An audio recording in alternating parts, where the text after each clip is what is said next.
پھر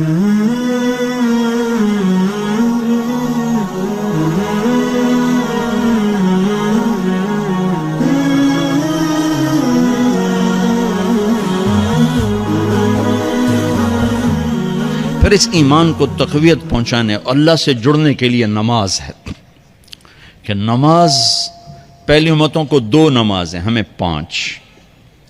پہلی امتوں کی مسجد کوئی نہیں، ہماری مسجد۔ پہلی امتوں کی اذان کوئی نہیں، ہمیں اذان ملی۔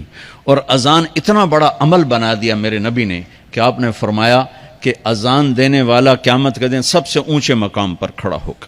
حضرت علی فرمایا کرتے تھے کاش میں اللہ کے نبی سے حسن حسین کے لیے مسجد نبوی کی اذان مانگ لیتا، یہ حضرت علی فرمایا کرتے تھے۔ اور جنگ قادسیہ میں مؤذن زخمی ہو گیا تو اذان دینے کے شوق میں سردار آپس میں الجھ گئے، کہتا میں دوں گا، ایک کہتا میں دوں گا۔ پھر قرہ اندازی ہوئی، جس کا نام نکلا اس نے اذان دی۔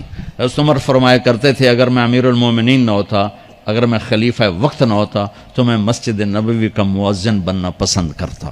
کسی کو اذان نہیں ملی، ہمیں اذان۔ پہلا مؤذن بلال بنا، پہلے مؤذن اللہ نے بلال کو یہ عزت عطا فرمائی۔ دنیا میں یہ ہے اور آخرت میں یہ ہے کہ میرے نبی نے فرمایا کہ جب جنت میں جانے کا وقت آئے گا نا تو جنت کی میرے لیے سواری لائی جائے گی، میں اس سواری پہ بیٹھوں گا تو اس کی جو وہ رسی ہوگی نا وہ ایسے نیچے گر جائے گی، یہ نیچے گرے گی۔ اس رسی کے یعنی اس کی جو لگام ہوتی ہے نا وہ نیچے گرنے کا مطلب ہے یہ ایسے نیچے گر گئی۔ اب نیچے گرنے کا مطلب ہے کہ اس کی ڈرائیونگ میرے نبی نے نہیں کرنی، کوئی آنے والا ہے، کوئی ڈرائیور آنے والا ہے جو رسی پکڑ کے چلے گا، کوئی کوچبان آنے والا ہے جو اس کو پکڑ کے چلے گا۔ رسی کا گرنا ایک انڈیکیشن ہے کہ کوئی نصیب والا اب آئے گا۔ جب آپ کی سواری کھڑی ہوگی، رسی نیچے ہے، تو اب سب کی گردنیں ایسے ہوں گی، کون، سب قیاس کر رہے کون۔ اللہ کی طرف سے اعلان ہوگا بلال کو بلایا جائے، بلال۔ تو بلال آپ کی سواری کی لگام پکڑیں گے اور آپ نے فرمایا کہ سب سے پہلے میں جنت میں جاؤں گا اور بلال میرے ساتھ ہوگا، میری سواری کی لگام پکڑے ہو جائے گا۔ تو ہمیں اذان ملی، کسی امت کو اذان نہیں ملی۔ ہمیں 5 نمازیں ملی، کسی امت کو نمازیں نہیں۔ 2 نمازیں، ایک فجر کی 2 رکعت، عصر کی 2 رکعت۔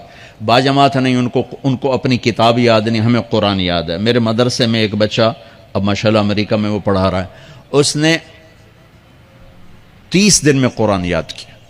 صبح یاد کرتا تھا، شام کو تراویح میں سناتا تھا۔ میرے مدرسے کا بچہ ہے، صبح بیٹھ کے مغرب تک پورا سپارہ یاد کر کے اور عشاء کو تراویح میں سنا دیتا تھا۔ اللہ نے میں ایسا قرآن دے دیا کہ 1 مہینے میں بھی یاد ہو جاتا ہے۔ 3 دن میں بھی ایک بزرگ نے یاد کیا، 3 دن میں قرآن یاد